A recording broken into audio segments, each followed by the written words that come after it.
Welcome to the latest update program. The topic of discussion is World Hindi Day 2024.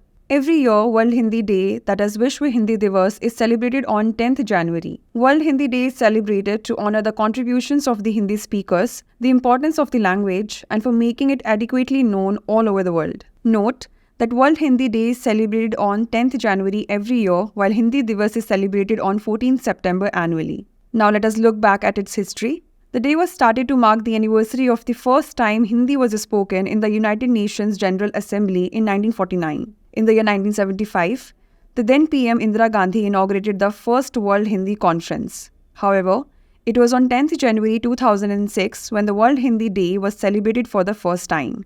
Now let us know about Hindi language. Hindi in Devanagari script is the official language of the Union.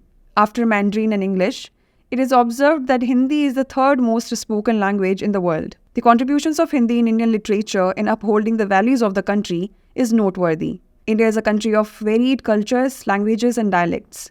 In the northern part of the country, Hindi is very widely spoken. Now is the time to test your knowledge. The question is, as per which part of the Indian Constitution, Hindi is recognized as the official language of the Union? Your options are Part 15th, Part 17th, Part 20th, and Part 10th. Send the answer to this question in the comment section. Like, share, and subscribe for more such content.